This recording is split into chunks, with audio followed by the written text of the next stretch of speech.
Dr. Fahmi Farah is with us, a Texas-based cardiologist and medical expert. Here to talk about, several things. We want to start with the dangerous nature of the heat on the body and the heart. Dr. Farah, thanks for your time. Hey, thanks for having me. It's a pleasure to be here. Well, Hal is happy you're here because he has a whole slew of questions, I'm sure. But before we get to those questions, just tell me a little bit about the heat and how it affects you, and then we'll go to...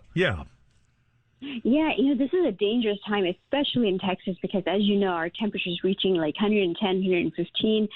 Dangerous temperature to be exposed outdoors because it can lead to something called heat stroke, which is really bad because it can lead to organ damage. It can even lead to heart attack.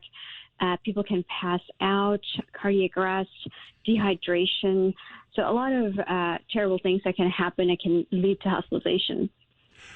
I will get right to the heat on this thing. I had a heart transplant February the 4th. I had that done. I have heard. And how are you doing? You know what? I'm doing great. Thank you to the good Lord above and all the prayers and everything. And my doctors, you may know Dr. Syed Shah and Dr. Shelley Hall. I do, yes. Okay. So, because of them, I'm alive. But I noticed this this past weekend, and also when I get out in the heat. I stay out of the sun because of the immune system, but when I get out in the heat, it knocks me down. And I so if so, is that a condition because of what I went through, or is that just bad on the heart altogether? It's a little bit of both. So for your case, you have a transplanted heart. Whenever we're out in the heat, a number of things are happening to our body. One of them, of course, is dehydration. And in that dehydration, it's not just the loss of water. We're also losing electrolytes that are very important to our body. So across the board, pretty much everybody will experience fatigue, as you are, because of that element of loss of fluid and electrolytes. So it can cause excessive fatigue, yes. I'm convinced this electrolyte thing is a scam. Are those real?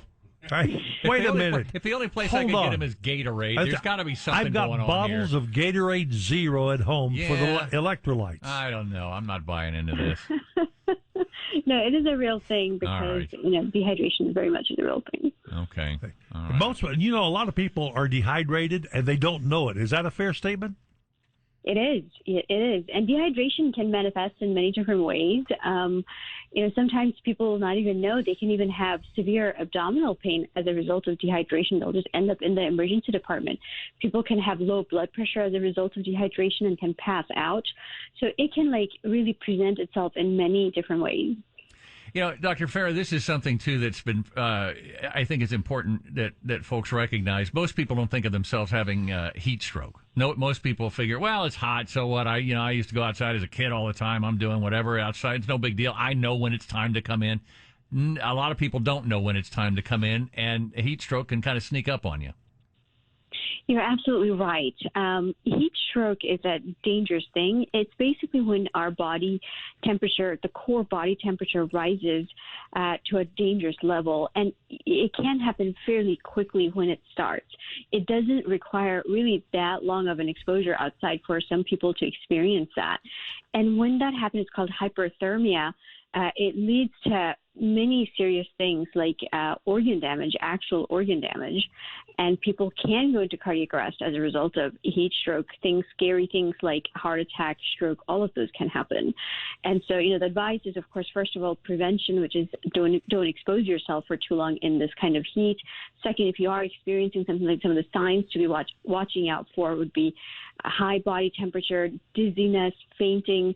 So if any of those happen, just remove yourself from the heat, cool yourself down, and of course call 911. All right. And the last question and a 10-second answer, if you don't mind. Is there a safe temperature where you don't have to worry about too much sun and everything? Would it be 85, 90? What temperature would you pick? It's hard to say exact temperature because the duration of exposure matters, but I would say probably 85 or less. Okay. All right, very good. Dr. Fahmi Farah, Texas-based cardiologist and medical expert. Dr. Farah, always a pleasure having you on. Thank you for coming Thank you. Thank you for having me.